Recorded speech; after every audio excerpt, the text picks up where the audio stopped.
1928년 1월 25일 이른 아침 석도하자역 요란한 소리와 함께 누군가가 일본 경찰에 의해 체포됩니다.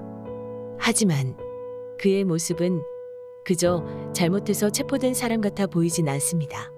오히려 당당하고 굳은 다짐이 보이기도 한 그의 이야기를 한번 들어보겠습니다. 반갑소. 내 이름은 김학소. 다른 이름으로는 김여결씨다. 비록 나의 첫 인상이 썩 좋지 않아 보이지만 내 이야기를 마쳤을 때에는 그대 또한 나와 같은 마음을 가졌으면 하는 바라며. 나의 고향은 용인이요. 그리고 나는 흔히들 말하는 양반 집안에서 태어났어. 이때까지만 해도 감옥은 무슨, 적어도 남들보다는 평범하게 살 것이라 생각했었지. 그래도 용인 향교에서 한문을 배웠을 때까지는 나름 평탄했어. 다만 나의 스승이 민족지사이셨던 맹버슨 선생님을 만났을 때부터였을까, 나의 마음 한 구석에서는 독립운동을 향한 작은 불씨가 생겨났었어.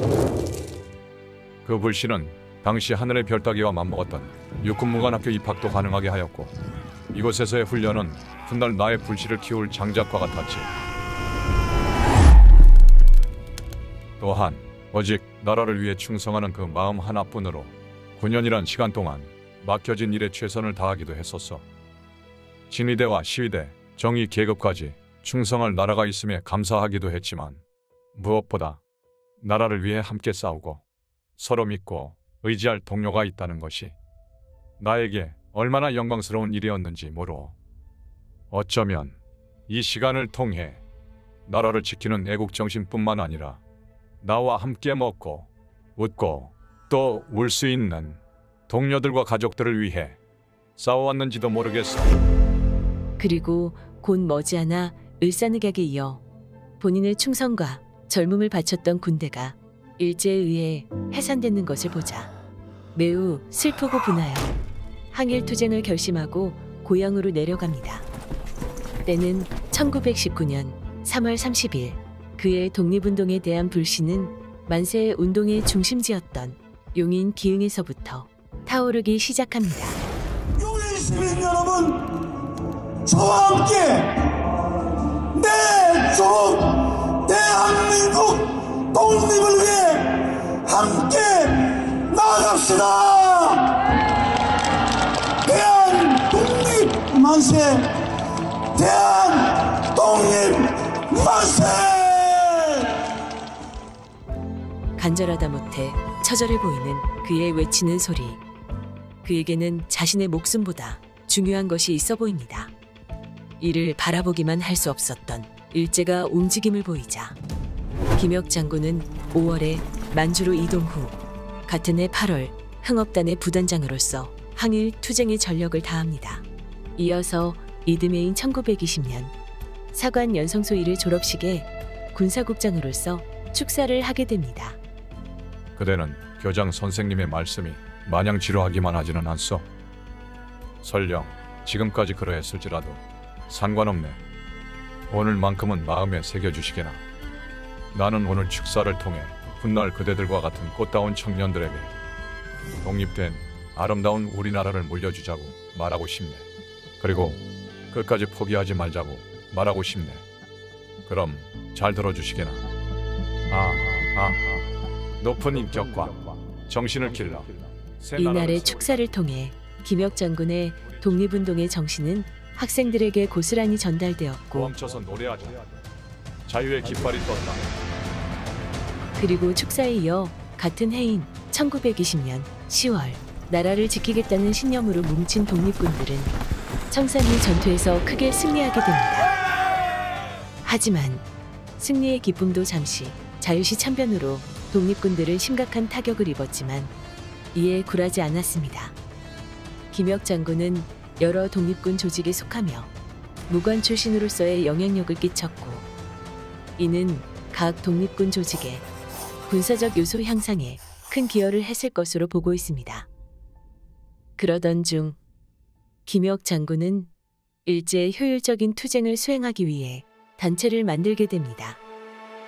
아등은 민족 요구에 응하고 일의 단체의 의사에 기하여 각 단체의 명의를 취소하고, 단체의 이름은 신민부이며 신민부의 조직이 성립된 것을 단체가 결성됨과 동시에 최고 의사 결정자인 중앙집행위원장으로 선출됩니다.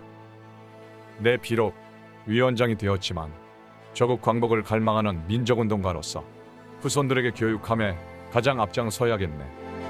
나라를 위해 싸우는 것만큼 후손들을 올바르게 교육하는 것을 중요시했던 김혁 장군은 신민부의 직속 사관학교인 성동사관학교의 교장으로서 훗날 500명의 사관생도 양성 및 독립운동요원을 안정적으로 배출합니다. 그렇게 신민부의 활동을 이어오다가 1928년 초 매년 총회 모임을 위해 석도하자역의 나를 포함한 간부들이 모여 자고 있었고 일제 습격을 받아 나와 간부들이 체포가 된 것일세. 그 후 나는 하얼빈 유치장으로 갔었지. 나는 감옥에 있는 동안에도 희망을 잃지 않았네. 비록 나라가 망해 하늘이 빛을 잠깐 잃었다 한들 하늘의 빛, 즉 조국의 독립은 다시 찾아올 것임을 믿고 있었으니 말일세. 김혁 장군은 총 10년형을 언도받았으며 하얼빈 유치장에 있던 어느 날 석도하자에서 체포되어 온 부하 청년이 김혁 장군과 같은 감방에 들어오자 김혁 장군은 일경을 불러 크게 화를 내었다고 합니다. 내가 아무리 체포된 몸일 망정 혁명운동자도 아닌 청년을 같은 방에 가두느냐. 결국 일경은 이 말을 듣고 즉시 그 청년을 다른 방에 옮겼다가 후에 농민으로 알고 수일 후에 석방하였다고 합니다. 이제는 내가 할 수 있는 애심은 이것이지 않겠는가. 나라를 위해 자신을 기꺼이 희생하는 저 청년을 위해 뭔들 못하랴. 말은 다 하지 못했지만 이름 없이 나라를 위해 헌신한 이들은 셀 수 없이 많으니 그저 훗날 우리 독립된 조국을 위해 목숨을 아끼지 않았던 사람이 있었다고 기억해주면 더 바랄 게 있겠는가. 그리고 훗날 독립된 나라에 살아갈 이들이 조국을 위해 헌신한 이들을 자랑스러워하며 각자의 자리에서 조국을 밝히고 있다면 그것이야말로 독립운동이 아니겠는가. 김혁 장군은 8년 만에 출감했지만 오랜 감옥 생활로 병을 얻어 1939년 65세의 나이로 순국하게 됩니다. 1962년에는 후손들의 적극적인 노력으로 업적과 공로가 인증되어 건국훈장 독립장이 추서되었으며 후일 국립묘지로 이장됩니다.